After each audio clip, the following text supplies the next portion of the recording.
Hi, I'm Emma, and I wanted to point out this outfit that I am wearing. I'm not sure how I feel about it, like if it's okay or maybe a little out there, but I am purposely wearing shiny silver and gray, and I thought this kind of stripe of yellow could be sunshine. I think one year the Pantone colors were gray and yellow. Don't quote me on that, but I'm not really sure that was their vision, but that's my vision. If those were two colors at the same time, I might be misremembering. Um, anyway, the reason that I am dressed in gray and shiny material is because I kind of wanted to dress like international architectural style, modern style, a little avant-garde, to foreshadow what is to come in the video. So, like I said, my name is Emma, and today I want to talk about this book. It is called Private Views, a high-rise panorama of Manhattan, and it is by Andi Schmied, and she is a Hungarian artist who is trained in urbanism, so, it makes sense. And this was a project that she did that was inspired when she did a residency in New York City. So, I think that's sort of self-explanatory. I'm just gonna show so we'll start this out as a story time for adults. Here's an image. She and some of the essayists have said this is kind of the typical image for the brochures of these ultra luxury high-rise apartments, which we will talk about and get into. Just showing you a couple images of very kind of typical views where someone is in a luxury bathtub, and then you can look out at the city below you. And yes, and then this is the last image I'll show, although I do recommend buying the book or checking out the book from the library or doing a interlibrary loan at your local or university library. I love libraries. In any case, I'll kind of zoom in so you can see it a little better, and I'll kind of zoom into the part I think is most interesting, and that is Central Park here. Because I think I'm getting a little ahead of myself in the order I was going to talk about things, but I know I've been to Central Park. Well, I don't want to say quite a bit, because New Yorkers would say, they've been there quite a bit, but I've been there quite a bit, but I've never seen a view from this vantage point. So this we will get into. So let me get my script here. Yes. So let me ask you this. How does aesthetic beauty shield ugly systemic inequalities? I might repeat that. How does aesthetic beauty shield systemic inequalities? So that's what I want to talk about today. One example of this can be seen through architecture. I don't know why I said architecture so dramatically, but I don't know. Trying to keep it interesting. So anyway, like I said, I think this is the third time I said I'm Emma today, and I want to talk about private views, so that we will do. Schmied did a residency in New York and became fascinated by the restricted access to views of Central Park. Now, anyone can go in Central Park if you are, I guess can afford a flight these days if you're not a resident there, to see Central Park. But these views from high up are a different story. I'm not sure if this book came out in 2020, but my copy is from 2021, so I'm not sure if like this was like a reprint or if it did come out in 2021. But just to give you just kind of a idea of the time frame we're working in. So Schmied, like Lauren Greenfield, whom I've discussed in another video you can watch, defamiliarizes the familiar. So a lot, well, I don't want to say like a lot of people, but I guess I can say a lot of people have seen Central Park, and it would be familiar to the millions of people who live in the tri-state area or visit New York.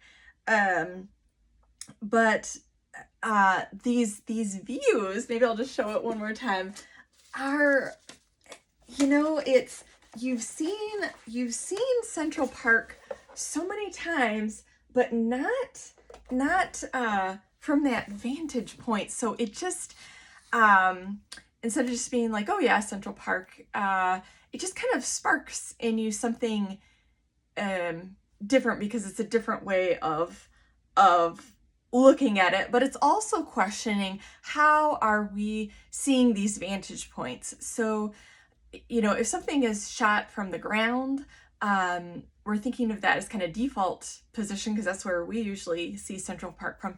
But it kind of makes you question the representation of what you're seeing. So here you are actually asking of the image, who took the image? How did they have access to take the image? So these are some of the issues that Schmied takes up in her art. It was like a performance art. Maybe I'll just say, in order to gain access, she pretended to be a billionaire from Hungary, and you could watch like a TED Talk that she gave. It's on the TED Talk site and on YouTube. Really easy to Google. So you could watch that. So she just anyway, she had to or she felt, or quite rightly, I'm sure, that she needed to pretend to be a billionaire in order to pretend that she wanted to look at this real estate, because these buildings, to buy a property, they're just so expensive. I was just gonna see if I could like quickly look to see some of the prices. But in any case, we're talking about millions of dollars. And she told a realtor that her budget was $75,000 a month, to try to kind of be in line and make it seem realistic. So this is like not even the 1%. This is like a fraction of the 1%. But not many people get to see Central Park from this vantage point. So she went to links not many people would go to in order to see the views. It might be easier to read the book. And after doing this, people might be suspicious, unless you're a really good actor. Or you are a fraction of the 1%, and I don't know, you're watching this video and decided you want to, maybe buy property there, but you might not want to by the end of this video, for other reasons, safety reasons, actually. So, well, maybe moral reasons. I don't know, myriad reasons. Okay, so let's move on. Okay, so, Yeah, so Central Park, so she's defamiliarizing the familiar with her images, which she takes from these luxury buildings up high, on Billionaires Row, mostly overlooking Central Park, but just these ultra luxury apartments. Images of Central Park, they're kind of eerie to me in a way, because they're both familiar and unfamiliar simultaneously. So it's kind of a weird feeling to be so familiar with something, but also, to have it seem foreign or strange at the same time. Yeah, and like I mentioned, I've been to Central Park a lot of times, but everything that you view is from your height walking around. And so then that's how you perceive the world. Also of note, you are on an equal plane to those around you. But these residents of Billionaire Row in overlooking Central Park and viewing these views of Central Park, not walking around on the ground, but from the vantage point of these tall skyscrapers, they are literally looking down on other people. So it's not just like a metaphor, but it's they're literally looking down on others. So it's an omniscient view, and it's a view that has control of others, because the people in the ultra luxury apartments can see the people walking below them, but the people walking down the paths of Central Park or on the street of some of these other high rises, they cannot see up to the viewers. So it's an asymmetry in the power relations of looking. Yeah. So I'm drawn to the art and architecture, because of the beauty. Some of these buildings, I have to say, I think are really beautiful aesthetically. So some of the architects who've designed these buildings are just rock stars in their field.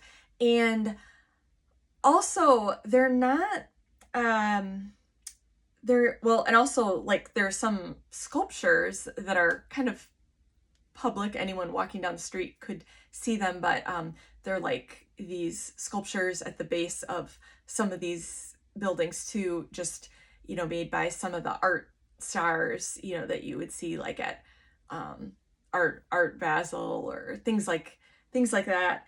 Yeah, and then these architects are the pinnacle of their careers. But the thing is, these architects, they're not, a lot of them are very talented. They're not just making gaudy, shiny things for the rich that are kind of ugly. A lot of them are very thoughtful, and they they know their field, they know their craft, they know their art, they think about it philosophically, they think about it deeply, and they've created really beautiful things. So I guess I just wanted to highlight that it can look really beautiful, but there are things that can be ugly about it at the same time. So it can be, rather, rather grotesque. So I just, to give an example, Jean Nouvel was one of the architects, who was an architect of such a building. And I read a book, it's called The Singular Objects of Architecture, and it was two conversations with him and French philosopher Jean Baudrillard, in 1997. So yeah, so so these are thoughtful people making thoughtful things that I am really drawn to, but at the same time, um, should these buildings be made? Should people be looking uh, down on others in a asymmetry that will never be reciprocated? I think these are important questions. Um, so I think that the building of these buildings is violent in a way. Um, so Schmied and some of the essayists in the book are talking about how the buildings were made as a reaction to the 2008 Great Recession.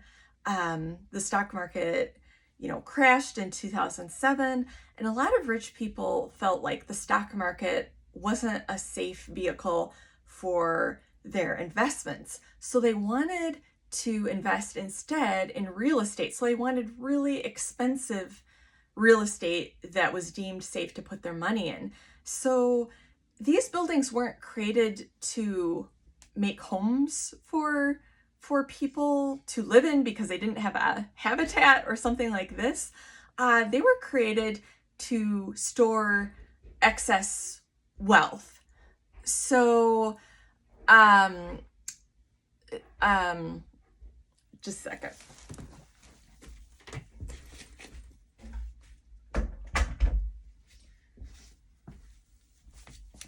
Sorry about that. So yeah, so they were made, they were created for excess, to create excess wealth, or to store excess wealth. And this is at the same time that a lot of people are homeless, they're unhoused, living in New York City on the streets. They would like a place to call home, and yet at the same time, a lot of these apartments were, most of them, in fact, were empty. And some of the residents would live there part of the time. Most of them had 5 other houses, and then a number of them had never even toured the apartments, had only seen pictures of them, never went to the apartments, but just owned them on paper. So it was kind of like a like you would trade futures, like in the Chicago futures market, like the price of grain or something. It's not a habitat to live in. It's just a vehicle for money taking up space that some say could go to housing the unhoused instead of just housing the abstract concept of surplus wealth to billionaires. So yeah. So the buildings are dangerous for a number of reasons. Just a second. Sorry. Need a tissue here. Okay. So they take up space that could be used to for the unhoused. And also, some of the buildings aren't actually structurally sound. You'd think with millions of dollars, these would be well-built buildings that would be solid, but that's actually not the case. So I read a New York Times article a few months ago, I think. It was, like a few months ago. It was like in the spring. I guess is it? Yeah, it's not quite summer yet. So anyway, the article was talking about some of these billionaire rows apartments.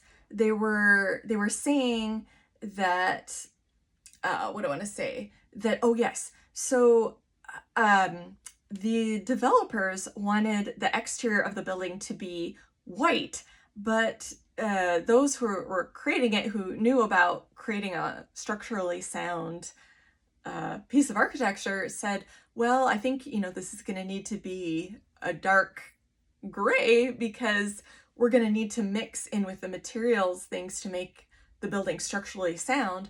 But they wanted to sell to the rich this image of whiteness, and so they just dismissed anyone who had safety concerns, and so they dismissed safety in favor of aesthetics. And so this has become a problem. So there are some people who do live in the buildings, and they have said that when the wind blows, chandeliers have fallen. Maybe you don't feel bad about like a chandelier falling, but at the same time, that wouldn't be a good place to live if things are dropping around you. And then also, this would concern anyone living in the proximity. Chunks of the building were falling off, and it's really dangerous, especially when the building is so tall, for chunks just to be falling from such a height. If it is like force equals mass times acceleration, that's a problem, you could say.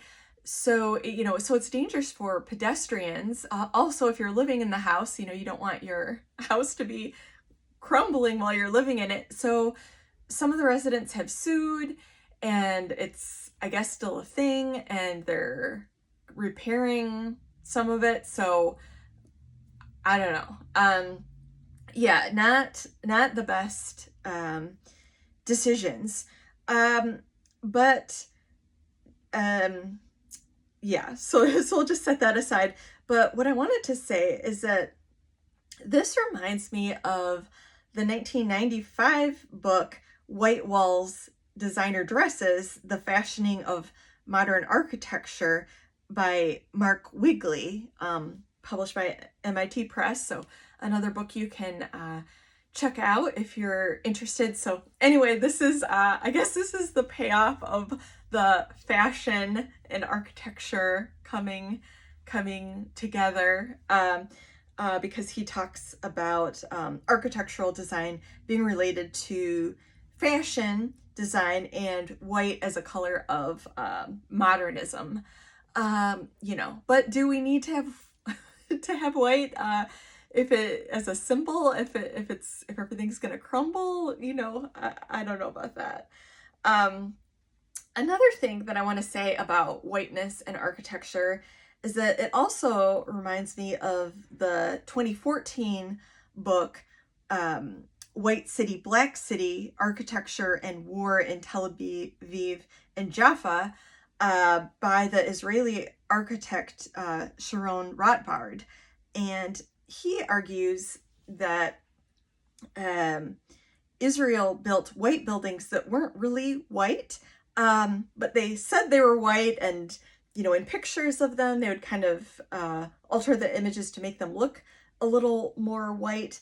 And the goal, he argues in his book, is to try to align, it was like a governmental project to try to align Israel with the West in this idea of like whiteness, like Caucasian white, skin.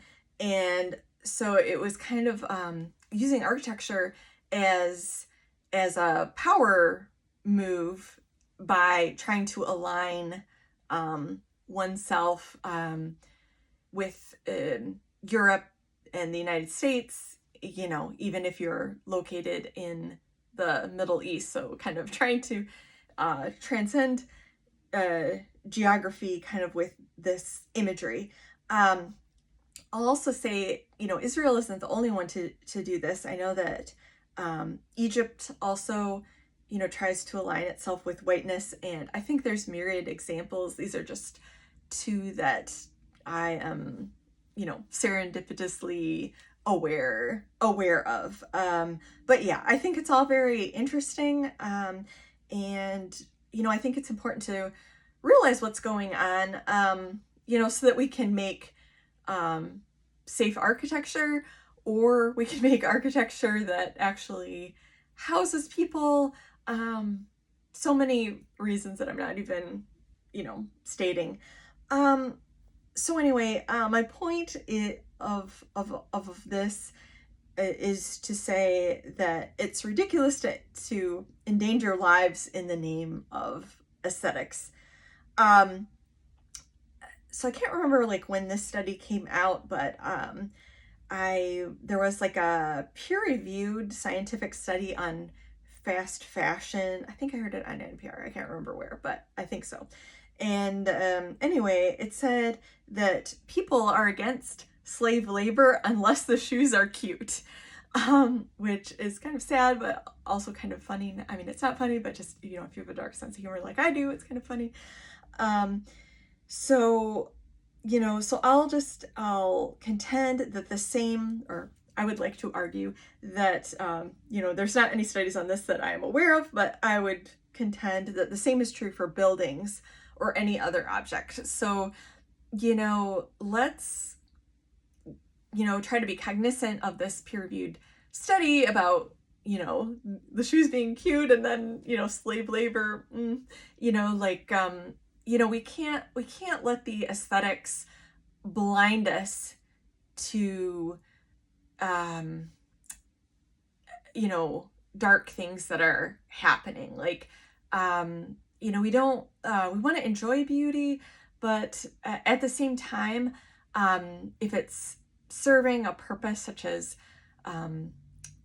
slave labor, or continuing power asymmetries in a capitalistic or a different kind of society, like an oligarch, that where people are wanting to store excess wealth, while others are unhoused.